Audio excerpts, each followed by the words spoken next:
On your Wednesday episode of Locked On Raptors, the Raptors' home slate of games comes to an end with a whimper, but Javon Freeman-Liberty keeps on looking like a guy.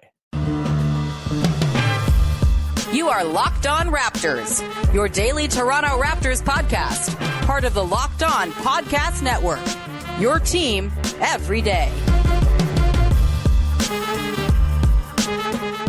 Hey, what's going on? And welcome to another episode of Locked On Raptors, part of the Locked On Podcast Network, your team every day. It is Wednesday, April the 10th, and I'm your host, Sean Woodley. I've been covering the Toronto Raptors now for 10 seasons on various platforms. You can find all my work over on the Hell website at Woodley Sean. You can find the show on Instagram at Locked On Raptors. And of course, you can join us in the Locked On Raptors Discord server. The link is in the description of the podcast. It's free to join, and it's a great place to come and hang out, talk about the Raptors in a non-toxic environment where you won't get screamed at by teens. It's a great spot. Come hang out. It's wonderful. We're also talking about food and the draft and hopefully good playoff basketball once that kicks up in a couple of weeks' time as well. So come and join us. We'd love to see you become part of our listener family over on the Discord. Of course, you can find the show for free on all your favorite podcast apps. You can follow, subscribe, rate, review, tell a friend. It's very much appreciated when you support the audio version of the show. You can also find us on YouTube, so you can go and subscribe to the YouTube channel, hit the notification bell, get a heads up every single time the show is about to premiere or go live. And of course, for you YouTube folks out there, sometimes you don't want to look at my face, and I understand. You can also go subscribe to the audio version of the show as well, so you get that sweet podcast without having to look at my mug. All right. Today's show is brought to you by Game Time. Download the Game Time app, create an account, use the code LOCKEDONNBA for $20 off your first purchase. And on today's show, we are digging into the final home game of the Toronto Raptors' cursed 2023-24 season, a 140-123 loss to Pascal Siakam and the Indiana Pacers, a game that started off pretty interestingly and then petered out rather quickly as the Raptors lost the thread, as you would expect when Immanuel Quickley's not there. No Scotty Barnes or Jakob Poeltl, of course, we know this. Here to talk about this game is our dear pal, Katie Heindl from Dime from Basketball Feelings. Katie, how the hell are you?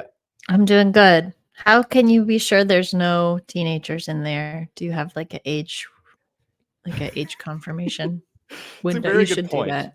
Yeah, it's a good point. I just think I give off like a generally sort of like anti-Zoomer energy anyway, so I assume no one's like seeking me out from a certain generation. It's so confusing to me. This is certainly hyper local, and I know we said we keep it to a tight 30, but this that generation is now Zoomer because Moses Znaimer and who is a boomer started Zoomer in Toronto, which is like they have like a magazine, but it's all for like retirees. It's for my parents. So when I'm right here, Katie Zoomer, I'm like my parents. People card carrying CARP members? No, I mean like teens on TikTok. I had a whole opening banter bit about how I yesterday hosed off my driveway for the first time as a homeowner, and it felt really good. But we've basically used up too much time now. People's brains with the same thing. It was like within the same subject matter, so it's perfect. Nice cleansing open to start the show. We're going to talk a little bit today about some vets who deserve our appreciation. Kelly Olynyk, Bruce Brown. We're going to do the good, the bad, and the of course, to round out the show. But off the top, let's start with the guy who I think popped the most last night for the Raptors at 16 points in the first half, finishes with a career-high 20 points, and continues to make a case as the single most sort of NBA player-looking guy on the fringes of the Raptors roster. It is Javon Freeman-Liberty. Again, 20 points last night, 7 of 10, 2 of 3 from downtown. He's seeing that beautiful positive regression to the mean wave hit with his three-point shooting after being down at like 11%. He's up to 24, baby, and hopefully continue to climb from there. Katie, impressions on Javon Freeman-Liberty. Obviously his most productive game as a Raptor, but it's been a pretty decent run here for a guy who I think is making a claim to not just be the sort of, all right, you get the casual invite to training camp, but we're probably not going to keep you around. He kind of feels like he might actually be someone who's on the team next season, and that's pretty exciting. Making a claim to be the cutest guy with braces, adult braces. Sorry, Javon, that it took me an entire season to notice. He's had them since the fall. He said himself in his presser last night, he's a pretty quiet guy. He's not often, boisterously flashing them chompers. When I went back to confirm the braces, there was a presser in like beginning of October, and he had them. Anyway, Fair kudos enough. to you and to taking your dental health seriously. What a good start, though. Honestly, like really aggressive. I felt like kind of exactly what the team needed. Unfortunately, they could not ride that wave throughout the whole game.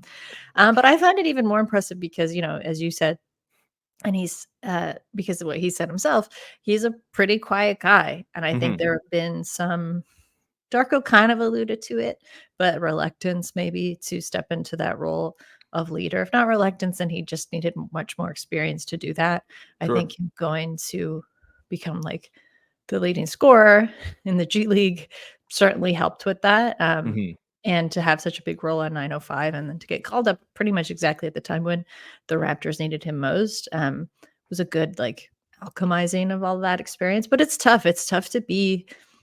I think there are definitely good, quiet point guards, but generally, even the quiet ones still have this steeliness about them where they're able to really like control and navigate and call games. And at some point, you've got to be vocal. So it's always interesting to me to hear when people who say it's antithetical to their personalities, nevertheless step into those roles and seemingly become really good at it. So, I mean, all in all, I thought it was super impressive and like kudos to him. If the rest of this season seems like it's going to be a write-off, it's certainly not to guys like him, Absolutely. And I do think, there was sort of consternation throughout the season as he was putting up ridiculous totals with the 905. And it was like, why is he not getting called up? Why like free JFL? And I really think, and, again, I'm not in the rooms where they're talking about player development, but the way I was reading into this, and maybe this will come out to be true, maybe it's not, but the sort of idea of keeping him down there all season and just kind of having him get the reps as a number one dude, that felt pretty intentional to me because in the NBA, that is the type of player he's going to be in a smaller role, of course, coming off the bench in all likelihood. But like, he's going to be the type of guy who has the ball in his hands, who's being asked to create. He's a really good like rim pressure guy. And when you have a guy who can create rim pressure from a standstill, like that's someone you want to have the ball in their hands so they can actually do the thing they do best. I think it would have been a disservice to him to just call him up and say, all right, go stand in the corner and, don't do the thing you've been doing all season with the 905. And so it did feel pretty deliberate to keep him down there, have him just sort of get as many reps as a lead guard as possible. And now you're seeing the effects of that, where he is a little bit more comfortable. He is getting to the rim with like pretty astonishing frequency for a guy who's just getting into the NBA. Per clean the glass, 91st percentile in terms of just frequency at the rim. 45% of his attempts are coming there. 71% of his attempts are coming from short, mid-range, and in. So he's getting close to the basket. He's finishing very well from short, mid-range, not so much at the rim right now, just 53%. But that's something, if you keep on getting there with his size, with his physicality, I think that's going to tick up as well. And all that is stuff that a guy can lean on to be an NBA player. I think the playmaking has to come a little bit. Obviously, I think there are times where he's creating and then like Malik Williams is missing a three and there's only so much you can do about that. So I'm curious to see how he kind of hones the creation and passing part of it going into next season. But this feels to me like the makings of a pretty interesting G League success story for the Raptors. And fill in the blank for me here, Katie. Javon Freeman-Liberty has a shot to be the best G League success story for the Raptors since who? Since blank. Well, I have a name in mind, but I'm curious if you have someone. The best of the it's kind of like a nice spoil of riches that we've got echelons to choose from. Because to me, like the best of the best is obviously Pascal Siakam or Fred VanVleet.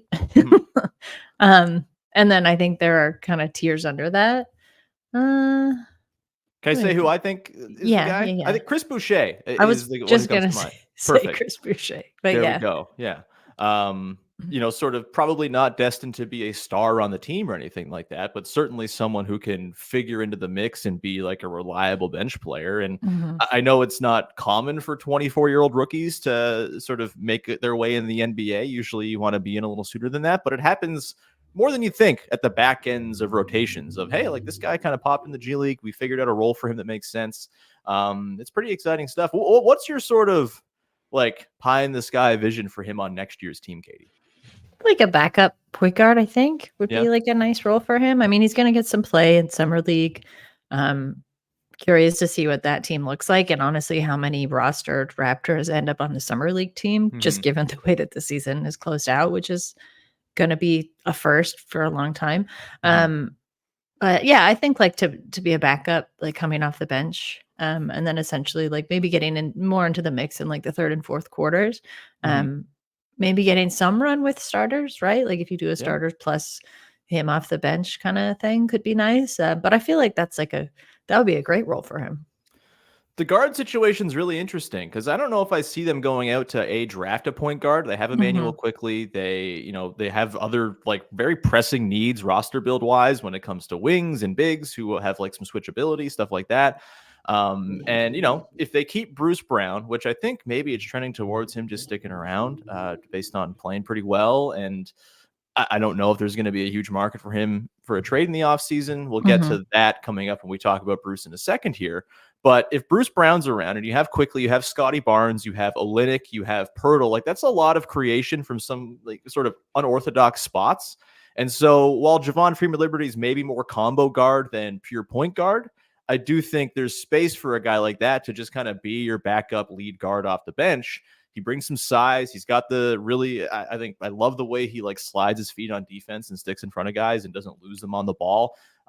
Offensively, I think there's a lot of craft there. We saw last night just kind of putting dudes on his hip and getting to his spot, pulling up. He's really good at getting to his like mid-range pickups.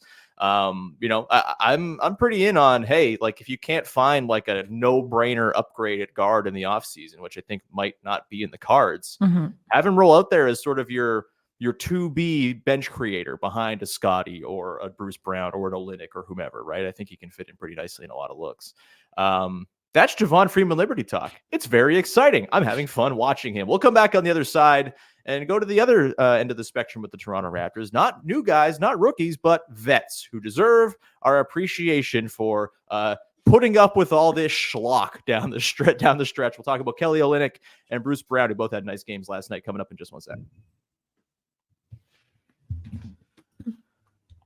Today's show is brought to you by our dear friends over at Game Time, the single best place to get tickets for the sporting events you want to go to. It's not just sports, though. It's comedy, it's theater, it's concerts, it's concert season, baby.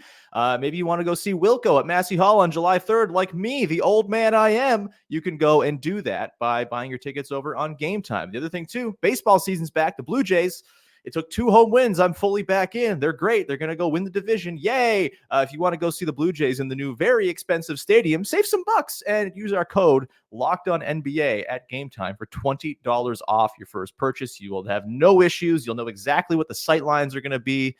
No worries whatsoever. You get last minute tickets as well. Great deals, up to 60% off buying last minute for sports, concerts, comedy, theater, etc., etc. All the wonderful things with Game Time. It's all there. Take the guesswork out of buying tickets with Game Time. Download the Game Time app, create an account, use the code LOCKEDONNBA for $20 off your first purchase. That's a new promo code, by the way. So if you've used an old one, this one's fresh. You can use LOCKEDONNBA for $20 off at Game Time. Download the Game Time app today. Last minute tickets, lowest price, guaranteed.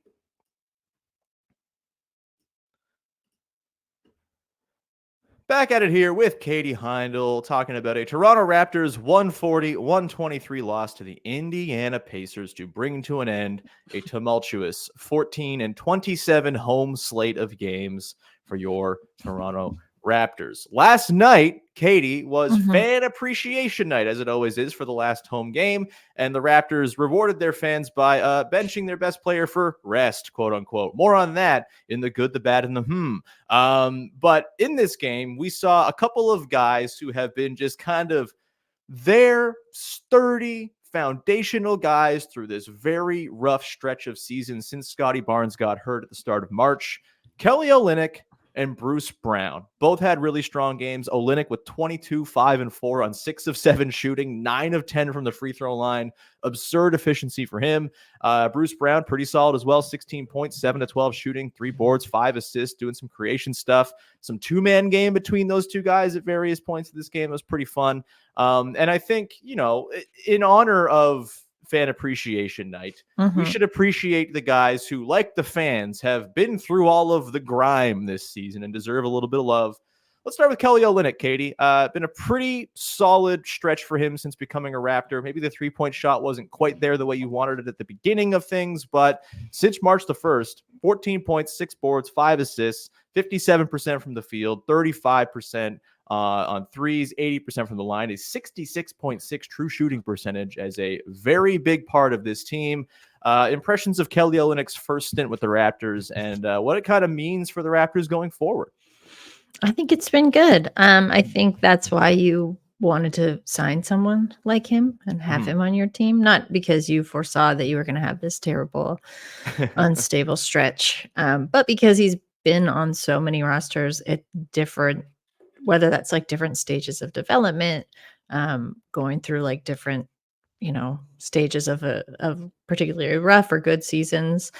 He's always stepped up and has done the thing that's asked of him and really needed of him. And I think he's gotten a lot more even intuitive in his own career at being able to feel out and understand what that is.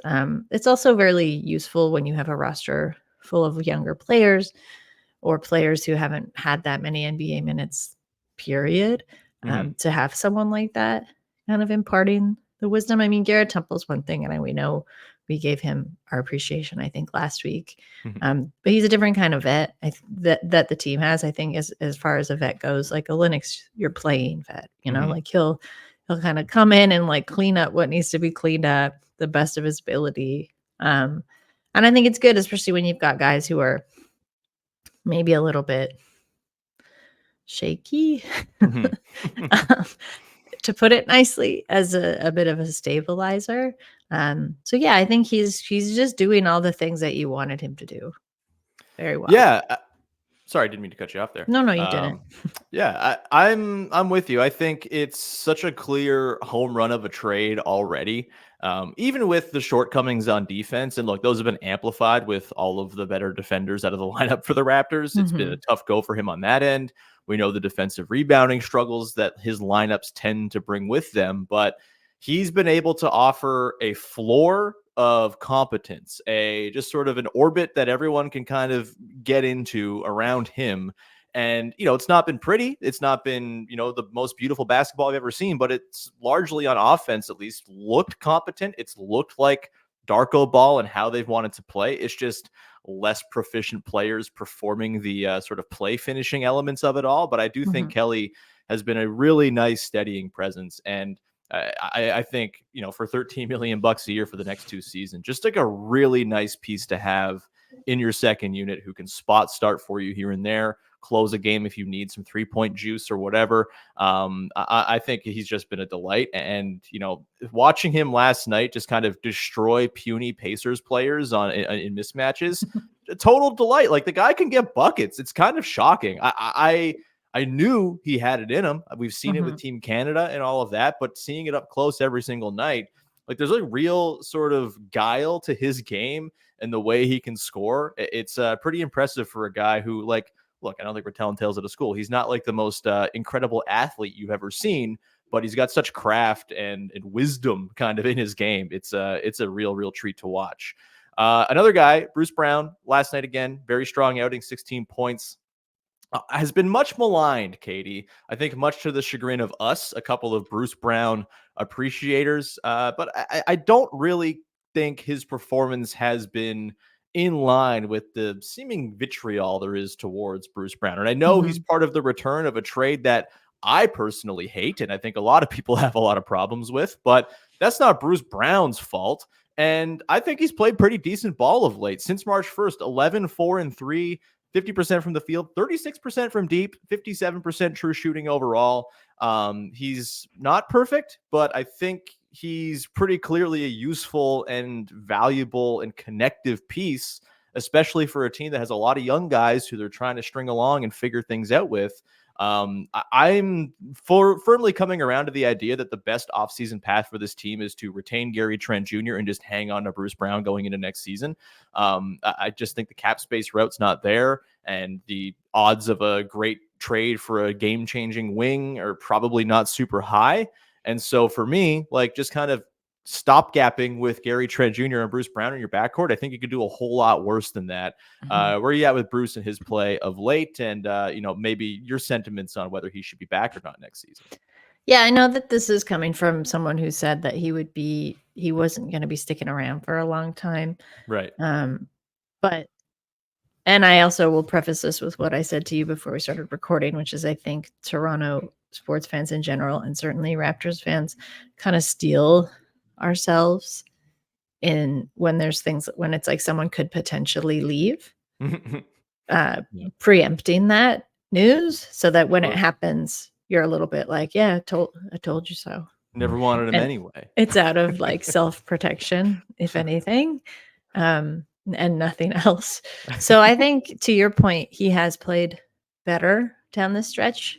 I also think the times where, whether you want to say that he was not playing as well or maybe up to what you'd expect, I could see why it was almost rotational as a result of the rotations he was put in and the people around him, and also kind of like the varying responsibilities that he was being asked to have in those stretches. I'll just say, like, I don't think it was all that clear to him 100% of the time. And, that's confusing. I also think it's funny that we're like, oh, a vet, but it's like on any other team, Bruce Brown is not a veteran. You know what I mean? He's a veteran on this team by nature of like the ages and the sort of like where everybody is in their first few years of their careers. But, if he's stuck on that Pacers team, if he stayed in Denver, he's just part of the core roster, and he's at the same age as those players and pretty much at the same skill level. So that's sort of an interesting thing to keep in mind. And I think what might make him seem out of step sometimes is, and this is what I've said before, is that he would have been or would be perfect with this team, I think, 2 years down the road now. But what he is now is he can't necessarily instill the knowledge that he has, because I think a lot of the guys on the roster aren't there yet. Skill set wise, like career wise, which again is kind of my hesitation as to why maybe the front office won't, regardless of like what the deals look like or whatever. But like, I think that's one of the reasons why the front office might not want to keep him around. Yeah, I feel like I'm talking myself out of Bruce Brown again. But he is like, I'm so happy that he's here. I guess to me, I'm still just like, oh, I wish it could be Bruce Brown and like a different version of this Raptors team. That is my own bias, but I also wonder if some of that bias is extending to more of the fan base. Well, let me talk you back into it, Katie. If the Raptors are trying to get to a place where a guy like Bruce Brown is a like useful and important part of their team, like I think having him around is important for getting there. You need to have Bruce Browns to be like a fully fledged, deep, sensible basketball team. You have to have, role players who can fill gaps, who can do specific things. And I think Bruce Brown can do that. I think, next season, it seems by all accounts like they want to try to be competitive next year. They wanted to go try to make the play-in and all of that. And I think Bruce Brown could be helpful to that. And keeping him on the team, maybe you trade him by the deadline and you get something back, great. But if not, like I do think there's nothing that you could trade Bruce Brown for outside of him being like salary matching in a big swing for a star, which is on the table. That could totally happen. It seems unlikely at this point, but it could happen. There's no one or nothing you're trading Bruce Brown for that helps you get to be that version of the team, because I just don't think his like market is there. And so if you can keep him around for another year and go into next summer and say, hey, like, everyone knows you were kind of overpaid on this balloon contract you got after the title. I think you ask Bruce Brown, he'd probably tell you, I'm making probably more money than my production dictates. Maybe you keep him around on a cheaper, longer term deal in order to be like a nice bench piece for you as you become the team you're hoping to be. I think that's a perfectly viable path here. And even if he's not optimized on this team, he can still help. He can still get you to a place that you want to be. We can leave it there I'll leave it there for now, that is, and get to our good, bad, and to round out the show. We'll do that in just 1 second. Today's show is sponsored by BetterHelp. And sometimes, look, we all need the opportunity to get something off of our chest. It's nice to have someone to talk to work through your emotions, your feelings, your big decisions in life. And it's nice to do that with someone who is, got no baggage. It's not there with an agenda. They're just there to listen to you and offer insights, help you become the type of person where you can make the decisions that are going to inform better feelings and make you happier down the line because you're making decisions in line with your values. Having a person like that is wonderful, and therapy can be that person for you. Therapy is different for everyone. Most of us have bigger problems than our favorite sports team, and it's important to get things off your chest every once in a while. If you're thinking of starting therapy, give BetterHelp a try. It's entirely online and designed to be flexible and suited to your schedule. You can even change therapists anytime for no additional charge if the fit's not right. That's huge, right? A lot of people start therapy and then they're discouraged by the person they're matched with and they just kind of leave it. No, you don't do that with BetterHelp. You can go find the right therapist for you. That's a wonderful feature of what they provide. Visit BetterHelp.com/LockedOnNBA to get 10% off your first month. That's BetterHelp, HELP.com/LockedOnNBA. All right, wrapping it up here. The good, the bad, and the the way we round out every single podcast here on the heels of a Toronto Raptors basketball game with a thing we liked, a thing we didn't like, and a thing that's got us a wee bit intrigued for whatever reason coming out of the latest in Toronto Raptors hoops. Katie, I will start with you. What you got for your good? Is it fair to say Javon again? I mean, you can. I mean, there's not a ton else to pull from this game. They lost by 17 and gave up 140 points. So, yeah, they sure did. Go off. They sure did. No, I think, I'll expand a little bit on what I had said initially, which was if the rest of the season is a write-off, which it does certainly feel like it is, that seems like it's the energy around the team, to make good things out of a not great season. Like, the team has been through a lot, whether that's on the professional side, in-game side, personal side, like a lot has happened, is still happening. So I think to make the most out of, the scant part that's left, to pick out a real silver lining, I think it's great for players like Javon Freeman-Liberty and some others to, just like play as much as they can. And even if you're going to lose in almost a mini blowout, that you tried your best to not make happen at the beginning of the game. There's still a lot to be learned from it. And I was just really happy with him, how he played. I was really intrigued by his post game. I think even in that situation, you saw him kind of warm up as he went on and grow more comfortable with just talking about what he was doing. So yeah, I feel like that's a good. And I think I've stressed this before, but like, you have to take these little incremental things when the team is doing as badly as they are. 100% you do. Otherwise, you go insane, which I have for stretches. If you listen to last Thursday's podcast, there's a good example of that. Let's go to the good for me. And that is, look, a lot of the guys who have played for the Raptors down the stretch are not going to be part of the plans going forward. I understand this. This is life as an NBA 15th man. But you never want to see a guy hit the team and just like not score any points in his tenure. Malik Williams scored 6 points last night, got his first NBA points. That's extremely cool. There's nothing that like upsets me more than seeing a player make the NBA, have a very brief cup of coffee and not get to score a bucket in that time.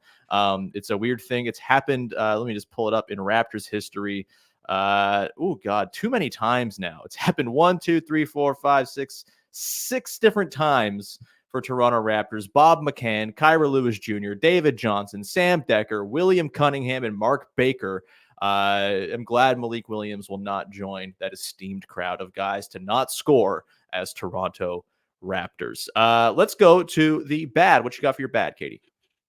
The defense. Yeah, people who notably, I think of someone like Ochai Agbaji, but like people who Darko called out in his post game called it feels like rude to say Darko called someone out because it's not the way he sort of talks. But he was asked like if he should be better offensively, and he was like, actually, I'd like him to focus on his defense this offseason. And I think that can be true for much of the team. Again, some of this is due to age and experience, and defense is a tough thing to learn. Like shooting reps is one thing, and kind of nailing, your angles and understanding like when to put up shots, when to create your own shots, etc. But defense is a bit more complicated. And has to do a lot with just like your intuitiveness, your physical size, like where you're being asked to go in space. And Ochai is already like a pretty big guy. So I feel like there's sometimes when it's just like they got killed on rebounding last night. And I think that's somewhere where he could at least, if he's not pulling them down every time, to at least make a better effort contesting. And I think generally that is a place where the team is kind of has this like really glaring hole. To plug. Yeah. My bad is also Ochai Agbaji just in general. The defense, I've been saying this for, basically his entire time as a Raptor. I think the idea of his defense is a lot better than his defense in practice right now. And yes, he's doing it on a team that doesn't have a ton of defensive infrastructure around him. And so you give him a bit of a pass and you hope he can work on it in the summer and all that. But also like he can be the best defender in the world. If he has a 44.6% true shooting percentage, he's just not going to make the NBA a long-term thing for him. It's got to be better. 0 for 6 last night. He can't hit his threes. He's down to under 30% from deep as a Raptor. And it's just the really ugly misses on the interior, the 3-pointers where he's like sort of like adjusting himself in midair and throwing just like Blake Griffin line drives over. He traveled in traffic last night, just like pretty rudimentary offensive mistakes that are not going to fly in a Darko Rajakovic offense where it's all about making the next play and making it quickly and with precision. We haven't seen it with Ochai. Willing to give it a summer, obviously, for him to work on stuff, but it's been pretty rough. And, I think right now I'm probably just looking at it as the Kelly Olynyk trade. And if it becomes the Kelly Olynyk and Ochai Agbaji trade, amazing. I think that's gravy. I still think it's a good trade one way or another, but I'm a little concerned about Ochai Agbaji right now. And it's a massive summer for him. You can't be sporting a true shooting percentage that is sub Toronto Raptors Malachi Flynn and be sticking around a long time. So I'm rooting for it. I want nothing more than for Ochai to be a big part of this team. It would be huge if he was, but a lot has to be done in the summer. What you got for your to round things out? My home is whom. My and whom is going to be the Pacers. It's interesting to see them in a game like that. Granted, actually, no, I think it is because it was a game like that. I was wondering about them going into the playoffs and like still how disorganized they seemed occasionally, especially defensively. And I know that is like the area where they sort of fell out early and got really into scramble mode last season. They do look much more complete. Obviously, like when Obi Toppin is just being able to kind of dunk and get wherever he wants, that's going to help you out. And he had a great game last night. But sorry, loud siren. That's my is just how far they're going to get. And I'll be watching pretty curiously because I'd love for the Pacers to get far in the playoffs. I think that you don't want the draft pick to be better, Katie. You want them to lose in the play-in, so the draft pick's better. I don't care. Blasphemy. I mean, I don't care about draft picks. Doesn't mean I don't care about rookies, but it's a really dumb way to build your team. Katie, speaking my language. Right to my heart. It is. But yeah, like I'm kind of just curious because the East is like a bit in shambles. Maybe not a bit. It does feel like it's a disaster. Full shambles. So that leaves a lot of room for crazy things to happen in the playoffs, but it also leaves some predictable things open. So, I wonder on the Pacers, maybe like defensive stability and how many games they'll be able to keep it up for. Yeah. I really want a Magic Pacers matchup where it's just full defense versus full offense. And it'd be crazy. It'd be wild. Every game is, I guess, like 100 to 100, just right in the middle. I guess that's a low scoring game these days. I don't know. I'm old. A bonus, or bad. I don't know. Again, how did the Raptors not get any of the bench guys from the Pacers? Like, how did they not get Toppin or Smith or Jarris Walker or even Isaiah Jackson? Like, couldn't get one of them? Really? I don't know. Ridiculous. My is just sort of like really? Resting Immanuel Quickley in this game really just kind of chaps my ass. I understand. You got to rest guys, right? You Mhm. got to rest up for the long playoff run ahead. It's a back-to-back. I get that. Rest him for the game on the road in Brooklyn against a team where if you like beat them, it doesn't have, or if you lose to them, it doesn't have a direct impact potential on your draft pick, right? Like maybe you don't care about the draft pick. You would think the Raptors would and would want to try to beat the Pacers to put them in the play-in mix and have them maybe give them a lottery pick if things break right here. Instead, they hand the Pacers the win by benching their best creator and best chance of winning the game, who's been playing incredible basketball of late. Presumably, Quickley will play tonight. I would guess RJ Barrett will probably rest because they keep on resting guys and all that stuff. Again, got to rest up for that run ahead. And it's fan appreciation night. It's the last home game of the season. You're not going to let Immanuel Quickley play that game. Like, to me, that is... There's rest, and then there's like quote unquote rest with like dick finger quotes. And that to me is the latter. It just did not really sit right with me to rest Quickley in that game. Where a win, like, is not really hurting your own draft standing because you're well behind the Grizzlies at this point anyway, I think. And also, again, it's a coin flip to keep your pick regardless. And you could have actually tangibly improved the pick you get from the Pacers by beating them. It's kind of silly to me. But hey, that's it. We'll leave it there. We were supposed to go a tight 30. We did not do that. But It's Katie, okay. thank you so much for sparing the extra few minutes. Anyway, do you have anything you want to promote for the good people out there? No. I mean, I will have something coming out on the Clippers and Russell Westbrook on SB today. Cool. Yeah. Everyone go check that out. Of course, Basketball Feelings, go subscribe, go pay. It's a lovely, lovely thing to put your money towards because it's the best basketball writing in the game. We love Katie's work. Of course, you can find the show for free wherever you get your podcast. Follow, subscribe, rate, review. Go check out Locked On Sports Today 24/7, your all-day streaming channel with all of the Locked On shows covering the biggest stories in sports, basketball playoff races, hockey playoff races, baseball season starting, college basketball season ending. It's all there for you. Go check it out on the Locked On Sports Today 24/7 channel. We'll talk to you again tomorrow. Jamar Hines will be on to talk about Raptors Nets. Feel the rush. Can't wait for that one. And then on Friday, Joseph Cacharo is going to be along as we take up our bold predictions from the start of the season. So tune in Friday for an absolute bloodbath. We'll talk to you tomorrow. Thanks for hanging. Bye-bye. Ooh.